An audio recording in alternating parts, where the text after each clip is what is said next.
Friend, तो स्वागत है आपका नौकरी पर चैनल में। और आज हम लोग बात करने वाले हैं कि एसएससी सीजीएल 2025 के लिए आपका जो एग्जाम होने वाला है उसमें आपका कौन सा ईडब्ल्यूएस आपका मान्य होगा, और सभी चीज़ें हम इस वीडियो में आज हम डिस्कस कर लेंगे। टेंशन मत लेना, क्या ईडब्ल्यूएस आपको कैसे बनवाना है, क्या प्रोफार्मा है, क्या क्या चीज़ आपको चाहिए, सब चीज़ आज हम इस पर डिस्कस कर लेंगे। तो हम एक पॉइंट टू पॉइंट इस पर चलते हैं। अगर आपने अभी तक वीडियो को लाइक नहीं किया हो तो वीडियो को लास्ट में करना, वीडियो को लाइक जरूर करके जाना। और अगर आपका कोई भी कमेंट है तो आपको सब चीज़ बाद में हम डिस्कस करने वाले हैं। तो चलते हैं वीडियो की तरफ। तो पहली सीट मेरी आपको बताती है, पहली सीट है कि जिनका ईडब्ल्यूएस नहीं बना है। तो भाई पहली बात तो उनके लिए कि जिनका ईडब्ल्यूएस नहीं बना है, कोई बात नहीं, कोई बात नहीं। अगर आपको जल्दी नहीं है फिर भी कोई बात नहीं। आपको करना क्या है, आप नीचे डिस्क्रिप्शन में जाएंगे, वहाँ आपको क्या मिल जाएगा, एक लिंक मिल जाएगी वीडियो की। चाहे वो आपको इंग्लिश में बनवाना हो अपना ईडब्ल्यूएस, चाहे आपको हिंदी वाला बनवाना हो, दोनों ही ईडब्ल्यूएस की लिंक आपको डिस्क्रिप्शन में मिल जाएगी। और इसके बाद एक चीज़ आपको और बता दूं, आपको एक प्ले लिस्ट लिंक मिलेगी प्ले लिस्ट की। मैं आपको वहाँ पे लिख दूंगा प्ले लिस्ट।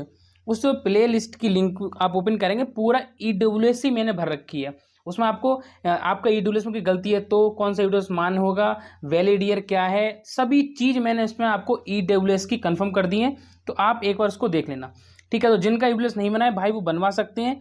कब तक डेट बनवा सकते हैं, तो देखो वैसे तो क्रूशियल डेट जो होती है हमारी, वहाँ तक हमें बनवाना होता है। कौन सी होती है, क्रूशियल डेट। लेकिन बात ध्यान से सुनो, क्रूशियल डेट मान लो मेरी 1 अगस्त है, वैसे हाँ रियलिटी में 1 अगस्त ही मानी गई, लेकिन उसको मत बनवाओ आप, आपको आगे जाके दिक्कतों का सामना पड़ सकता है। आपको करना क्या है कि अपनी सीजीएल की जो लास्ट डेट है, अपनी सीजीएल की जो लास्ट डेट है, लास्ट डेट क्या है 14 जुलाई, उससे पहले पहले बनवा लो। या मैं यूँ बोलो कि अगर आपको आज से 10 दिन बाद फॉर्म अप्लाई करना है, ठीक है, मैं मान के चलूँ अगर आज डेट 11/12 है, तो अगर आपको 22 में अप्लाई करना है तो भाई उससे पहले बनवा लो। जिस डेट को आप अप्लाई कर रहे हो उससे पहले बनवा लो, बहुत ही ज़्यादा अच्छे चांसेस हैं। अब आपका अगर कोई भी कमेंट इस चीज़ से रिलेटेड हो कि भैया मुझे कब बनवाना है, कब क्या करना है, तो मुझे आप बता देना, मैं सब चीज़ें क्लियर कर दूंगा। अब देखो ध्यान से, ठीक है। अब एसएससी की वेबसाइट पर जाओगे तो आपको इस प्रकार का ईडब्ल्यूएस देखने को मिलेगा इंग्लिश फॉर्मेट में। अब इस चीज़ को देख के कुछ लोग कन्फ्यूजन में बहुत पड़ गए होंगे कि यार क्या है यार, ये समझ नहीं आ रहा मुझे। बिल्कुल टेंशन मत लो, आपके पास अगर हिंदी वाला है तो भी टेंशन मत लो, हिंदी वाला भी आपका मान्य माना जाएगा, ठीक है। मैं आपकी जो स्टाइलस पेन है मेरी काम नहीं कर रही है तो मैं थोड़ा ऐसे लिख पाऊंगा।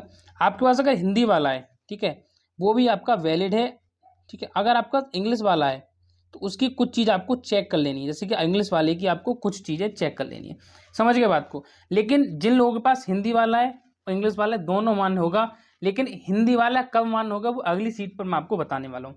तो इस टाइप का आपको एसएससी की वेबसाइट पर दिख जाएगा, ये क्या है, एसएससी का फॉर्मेट है, ठीक है। तो भाई जिन लोगों के पास ये वाला है उनको तो टेंशन करने की जरूरत है ही नहीं, वो तो उनका वैलिड है।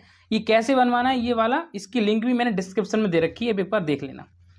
अब देखो ध्यान से, जिनके पास हिंदी वाला है, तो जिन भाई लोगों के पास अगर हिंदी वाला है वो इस चीज़ को ध्यान से देख लो, उनको कैसे चीज़ को टैकल करना है। देखो पहली बात, आपके जो 4 पॉइंट्स आपको दिख रहे हैं, मैं इस पर हाईलाइट जो 4 पॉइंट कर रहा हूँ, आपके ईडब्ल्यूएस पर अगर ये 4 पॉइंट लिखे हुए हैं आपका वैलिड है, समझ गए बात को। अगर आपके ईडब्ल्यूएस पर ये जो 4 पॉइंट्स मैं आपको शो कर रहा हूँ अगर ये लिखे हुए हैं आपको दिख रहे हैं, फिर आपका वैलिड है, आपको टेंशन लेने की कोई भी ज़रूरत नहीं है। पहला है 5 एकड़ से अधिक की भूमि, ये 4 पॉइंट पढ़ लो। 1000 वर्ग फीट वाला है, अधिसूचित नगर पालिका में 100 वर्ग गज का प्लाट, और अधिसूचित नगर पालिकाओं से भिन्न 200 वर्ग के गज से अधिक का प्लाट, ठीक है, ठीक है। ये आपके अगर ईडब्ल्यूएस पर है, टेंशन मत लो, आराम से फॉर्म फिल करो, नो टेंशन लेके अलग हट जाओ। अगली स्लाइड पर आते हैं। अगली स्लाइड पर क्या है, देखो अब कब का बना होना चाहिए, सबसे बड़ी प्रॉब्लम ये कब का बना होना चाहिए। तो मैंने आपको बताया था कि अगर आपका 1 अप्रैल के बाद बना हुआ, 1 अप्रैल 2024 के बाद बना हुआ है, फिर तो आपको टेंशन लेने की जरूरत है ही नहीं, आपको वैलिड तो माना जाएगा। लेकिन अगर भाई जिन लोगों का 1 अप्रैल 2025 सॉरी यहाँ पे क्या होगा, 25 होगा, 1 अप्रैल 2025, जिनका भी 1 अप्रैल 2025 के बाद का बना हुआ है वो भाई टेंशन मतलब उनका तो वैसे ही वैलिड है। लेकिन जिन लोगों ने अभी तक नहीं बनवाया, तो भाई मैं अपने ओपिनियन से बता रहा हूँ, जब भी आप फिल करोगे, जब भी आप अपना जो फॉर्म फिल करो, फॉर्म फिल करने से पहले पहले बनवा लो। मेरा कहने का मतलब ये, अगर आप 10 से 10 दिन बाद करेंगे, मान लो 22 तारीख में अगर करते हैं, तो मेरा मानना ये है कि आप 22 तारीख से पहले पहले अपना ईडब्ल्यूएस बनवा लो। कैसे बनवाना है सभी की लिंक आपको डिस्क्रिप्शन में मिलेगी, ठीक है। अगली बात पर आते हैं। अगली बात हमारी ये बहुत इंपॉर्टेंट होने वाली है, ये मैं मान के चलूँ, जितनी मैंने आपको बातें बताई सबसे ज़्यादा इंपॉर्टेंट बात यही है, ठीक है। पहली चीज़ आपको ये देखना होगा कि आपका सर्टिफिकेट नंबर है कि नहीं है पड़ा हुआ, पहला चेक कर लेना है। ऊपर जो आपको दिख रहा है गवर्नमेंट ऑफ, यहाँ पर अगर आपके राज्य का नाम है कोई दिक्कत नहीं है, क्योंकि जो चीज़ इश्यू करता है, जो भी अगर इश्यू करता है, ठीक है, वैसे इसको हम क्या सेंट्रल नाम देते हैं, सेंट्रल। सेंट्रल नाम क्यों दे देते हैं? क्योंकि ये सेंट्रल की वैकेंसी में मान्य होता है। ये जो फॉर्मेट है वो सेंट्रल का फॉर्मेट है, ठीक है, जैसे एसएससी और रेलवे का। तो लोगों ने इसको अलग ही नाम दे रखा भी, सेंट्रल का। सेंट्रल का नहीं भाई, ये सेंट्रल का नहीं है, ये इंग्लिश फॉर्मेट है एसएससी का। और इससे जो आपको प्रोवाइड कराएगा वो यहाँ पे गवर्नमेंट ऑफ यूपी ही होगी। तो इस चीज़ की टेंशन मत लो कि भाई अगर हमारे पे तो ये, हमारे पे वो, टेंशन मत लो, ठीक है। जिस भी राज्य से आप उसको सेंसेशन कराएंगे वहाँ पे जैसे यूपी है तो यूपी होगा, ठीक है, आपका एमपी है तो एमपी होगा। इस चीज़ की दिक्कत मत लो कि हमारा अलग है, ठीक है। ओके, डेट तो आपको पता ही, डेट क्या होनी चाहिए जब भी आप फिल करेंगे। यहाँ पर देखो वैलिड फॉर द ईयर, यहाँ पर जो वैलिड फॉर द ईयर का ऑप्शन है, मैं हर वीडियो में समझाते आया हूँ, यहाँ पर होना चाहिए 2025-26। मेरी बात को ध्यान से सुनो, यहाँ पर जो वैलिड फॉर द ईयर होना चाहिए वो 2025-26 होना चाहिए। इस चीज़ को बस दिमाग में रख लो। उसके बाद नीचे अगर आप देखेंगे तो ये लिख रहा है फाइनेंशियल ईयर, मैं यहाँ पे हाईलाइट कर रहा हूँ, इसमें होना चाहिए 2024-25। तो आपको दो चीज़ें चेक कर लेनी है, चाहे आपका हिंदी वाला है चाहे आपका इंग्लिश वाला है। ऊपर होना चाहिए 2025-26, नीचे होना चाहिए 2024-25। क्लियर है बात? All point set. आप बोलोगे भैया ऑल पॉइंट सेट, ओके।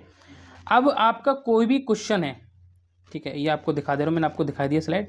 अगर आपका कोई भी क्वेश्चन है XYZ, मैं आपको बता दूं, अगर आपका कोई भी, ठीक है, चलो पेन चेंज करता हूँ, अगर आपका कोई भी XYZ कोई भी क्वेश्चन है, मुझे कमेंट सेक्शन में बताओ कि भाई हमें ये दिक्कत आ रही, ये दिक्कत आ रही, मैं आपको 100% वहाँ पे सॉर्ट आउट करूँगा।